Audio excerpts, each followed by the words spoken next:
If you ever wanted to grow in spirituality, let's start with something simple and powerful.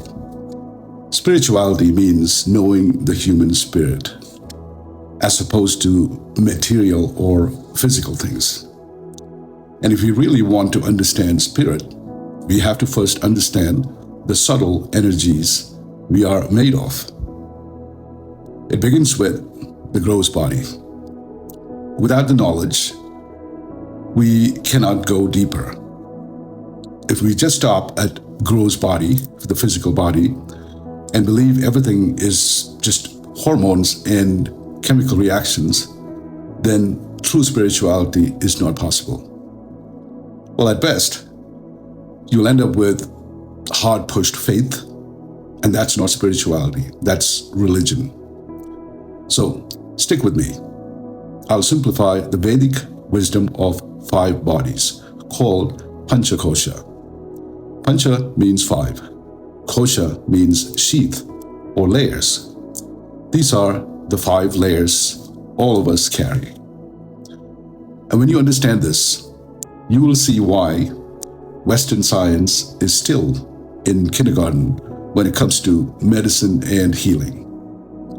Western science is brilliant at some things, setting broken bones, cutting open and stitching back, regulating hormones, and especially good at numbing pain. But that's like a car mechanic with tools, fixing parts temporarily. The human body is not just a machine. It's designed to heal itself. It can live up to 120 years with the right approach. Even a car breaks down after 10 or 15 years, no matter how many parts you change. But the human body, it can regenerate if you understand and respect all your layers, all your 5 bodies. That's where the Pancha Kosha comes in, the 5 bodies, right?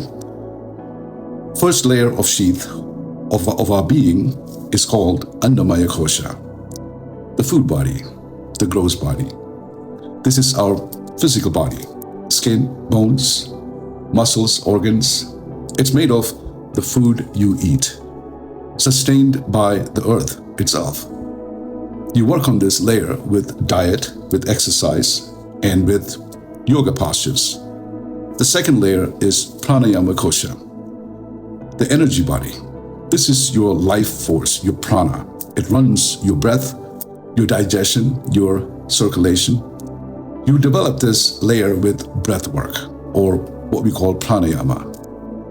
When your prana flows freely, your health and vitality expands. The third layer of our being is called Manomaya Kosha, the mental sheath.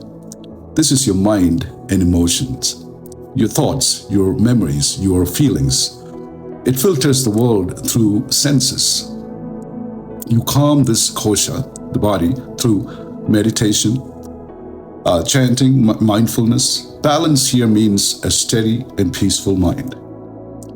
The fourth layer of your being is Vijnanamaya Kosha, the wisdom body. This is the deeper mind, intuition, discernment, the ability to see thoughts without getting lost in them.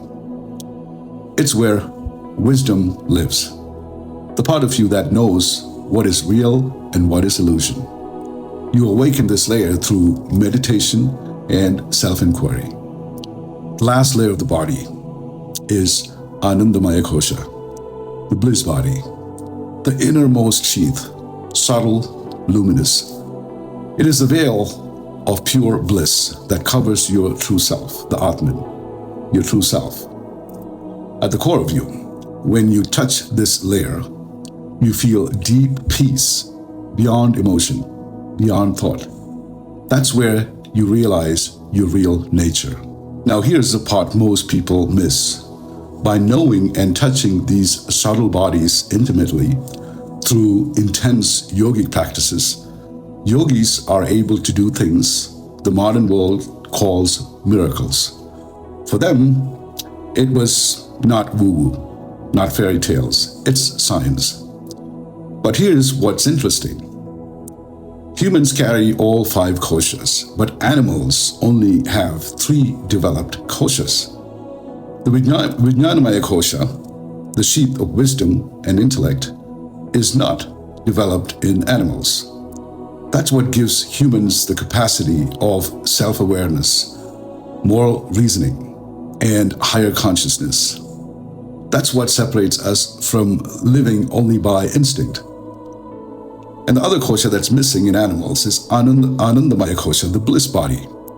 Also does not manifest in animals. Yes, they can feel pleasure and happiness on a basic level, but they cannot experience the deep, unchanging bliss that comes from realizing the self. And this is why human birth is considered so special, because only as a human, do you have the full map, all 5 koshas, and the chance to awaken to your true nature. That's why our sages could know the secrets of the universe, the movements of planets, the nature of energy and time, without telescopes, rockets, or microscopes. They worked with the subtle bodies, and the subtle bodies reveal truths no physical tool can ever touch. But maybe you wondered, why does the West always dismiss Vedic wisdom as a myth, as pseudo-science, as the fantasies of some uncivilized culture? It's not because it lacks truth. It's because of ego, power, money, superiority, and conquest. To acknowledge Vedic knowledge fully would mean admitting they are not the first, not the smartest, not the most advanced. And in their eyes, it looks like weakness. So instead of pouring resources into studying Vedic wisdom, they dismiss it. They cover it up. Because if they took it seriously, it would expose how shallow their knowledge still is. You see, the Pancha Kosha is not just philosophy. It's a map of your being. From the gross outer body to the subtle body of bliss, each layer takes you closer to your core. The path of spirituality is to move inward through these layers, one by one, to peel back each sheath until only your true self remains.